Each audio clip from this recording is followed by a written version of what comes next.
we call go to our work and all. So all this continues, but just bring that thought that I am doing this for some higher, dedicating it to some higher altar. So the whole attitude changes. The action remaining same gathers a different touch altogether. Just like we do when we do puja, we offer flower. Now one is that we pluck the flower from our neighbor's garden and keep it for myself. That is one way. Another is, I offer that flower to some higher altar. And when it is offered, there is a different glory and different feel or different thing happens to that action. That action undergoes transformation. And that transformation of that action transformed my inner personality also. Slowly and steadily, I learn to see something more. I learn to go beyond my selfish boundaries. So, Karma Yoga is a very interesting technique which brings about this change of the mind by just changing the attitude. So the attitude is that I am doing it for God, and whatever result comes, it is His prasad. God means the totality. God means I am a part of this cosmos. So my walking is for the cosmos. My talking is for the entire cosmos. And it is helping me. It is giving me my, whatever needs.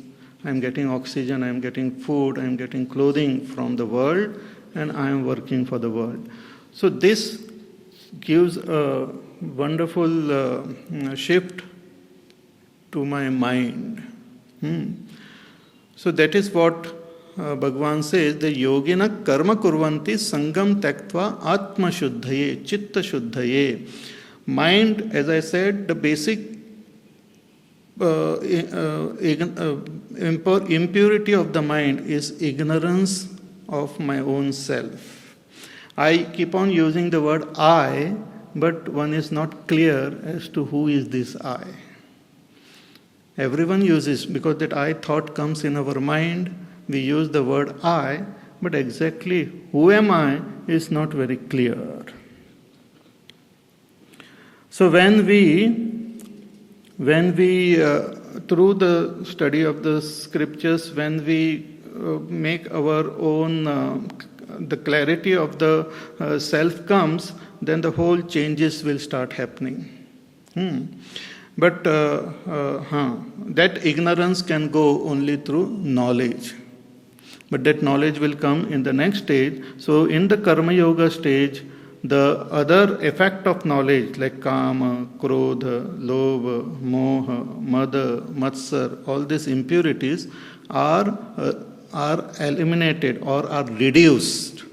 They are not totally eliminated, they are reduced through Karma Yoga. So yogina karma kurvanti sangam taktva atma shuddhaye. So yogis, they perform action for the purity of their mind, free from all attachment. And how do they perform action? Kayena manasa buddhya kevalaihi indriyerapi. They perform action with their body alone, with their mind, with their buddhi, intellect, and with all the senses. But here the term kevalaihi is used. Kevalai means only with the body, means without having the sense of or intense attachment to the body, they perform action. Without having attachment to the mind, only using the body, mind, intellect, etc. as an instrument in the hands of God, they perform the action. That is the meaning. Kevalaihi means using it without having the notion of mamatva, free from the sense of possession or mindness in the body and all, they perform this action. See, it's a very interesting thing. Like suppose we have to, let us say, walk. All of us, we walk. Walking is our natural habit. Right from childhood, we are walking. We know how to walk. We know which step to take forward, how to move our hands and all. If you are told to come here and describe how you walk, it will be little difficult.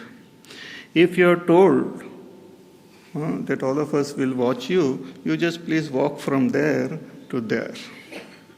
सिर्फ आप चल के बता दो, Aahista Aahista. We want to watch how you walk. I tell you that walking itself will become such a difficult job. You want to try? It will become a very difficult thing because we become intensely conscious. When we become intensely conscious, what does it mean? I become intensely aware of the sense of doership, that I am walking. Then I also become intensely conscious of the result. I become intensely attached to the result. Means I say that I hope I walk properly.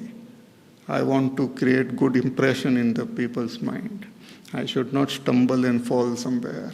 Then what will they say? Then how will they react? So I better walk properly. I hope my dress is proper. Why they are smiling at me? I hope it is going okay. Now which hand I should move forward? Then what leg I should take back? So all these thoughts are coming. Why? Because intense sense of doership comes, and with that comes intense attachment to the result. We are no longer in the present moment. Though it is happening in the present moment, but our mind is racing in full speed in the future. Mind is also going back into the past. Last year also I walked and I fell down. I hope I don't do the same thing now. So it's like a big process. So a simple activity like walking itself becomes difficult. Not only for everyone. Because the intensity is there in the sense of doership, it makes our simple action. Even breathing.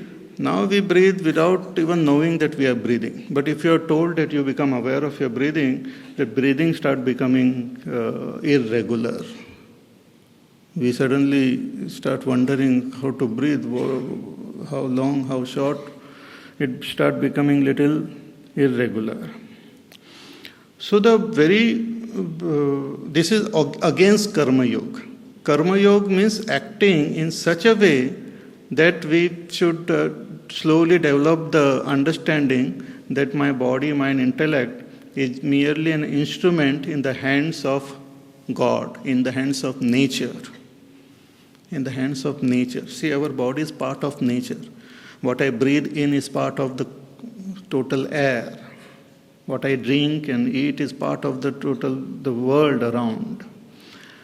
So when I develop this notion or this attitude that my body and mind is an instrument in the hands of God, that whatever result is also comes according to the laws of nature, then that action also becomes free from the pressure of my individual ego and individual selfishness and all, and it becomes smooth. See, great artist and all, let us say a dancer is there. In the beginning, when they are practicing, the deep sense of doership is there. So every step will be little difficult. But as they keep on practicing and all, slowly the sense of doership start reducing, going away. And at the peak of performance, it is not there. The dance happens and just there is great joy. But even at a fraction of a second, if they start thinking that, oh, I am dancing, I hope it is proper, they will falter in their steps. So this Karma Yoga is a very interesting and a very psychologically sound technique which help us to become free of our sense of doership and to become free of our attachment to the results of action and just to flow with the cosmic laws in such a way that slowly we start understanding the activities are happening and there is someone else or some other force or power is there which is making everything happen. A different state will be attained. So therefore this is the idea that in Karma Yoga Bhagavan tells Arjuna, you perform your action without getting too much attached to the action or to your body also. Later on he will say to Arjuna that even this war, you fight just as a nimitta, just like an actor who is acting. You just you do perform the action of fighting and I will fight through you. You make an action of fighting, but I will fight through. Nimitta matram bhava savyasachin. You just become a nimitta. And this we will be able to attain when we sincerely follow this path of Karma Yoga. That slowly and steadily we will start experiencing that our body, our mind, our intellect, our thinking, our decisions, everything is happening in a much more spontaneous and a smooth way, as though somebody else has taken charge of our own life. It will happen as easy as our breathing. So Bhagavan says you learn this. It's an art. It's not just about working or doing social work or something. It has got nothing to do with social work or something like that. Many people feel Karma Yoga means social work. Whatever work, your duties, which can include social work also. But those duties should be performed with a particular attitude. So, kayena manasa buddhya kevalaihi indriyaihi api yogina karma kurvanti sangam tyaktvatma shuddhaye. Yogis perform their action and their action becomes so efficient that they start getting wonderful result in the world outside also. Little bit of action in the spirit of Karma Yoga, you get tremendous result in the world outside. Nowadays, if you read some of these management books and all, those who have also implemented some of the techniques which have been given in the Bhagavad Gita. So some techniques they have learnt, I think, from this only, and they are incorporating in management also, using some different terms and all. I don't know the meaning of so many terms which they use nowadays. Synergy and all. Energy, I know.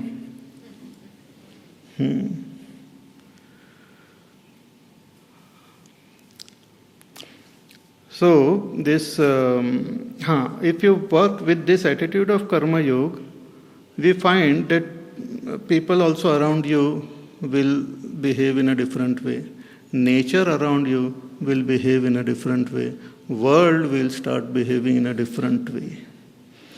It's like our food. If your food which you take is proper, conducive to the body will behave differently with that food. The body will not try to kick that food out. If that food is conducive to your body, it will be nicely, it will go enter. All the cells will be very happy. All the organs will say, "Arey wow, very nice, come, please come in." Bahut dino ke baad. So it will welcome the food.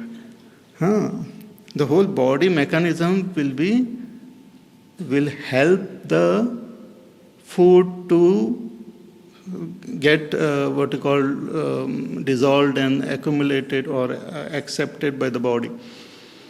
If it is right type of food, eaten with right attitude, cooked and all properly, then the whole body, it's not just my mouth, but my heart, my kidneys, my liver, my all those, everything will be very happy to receive that food and digest it and spread that juice to all the different parts of the body. But if I, out of my own ego and all, eat something which is not good for the body, then the body will try to reject it at every step. First, it will try to reject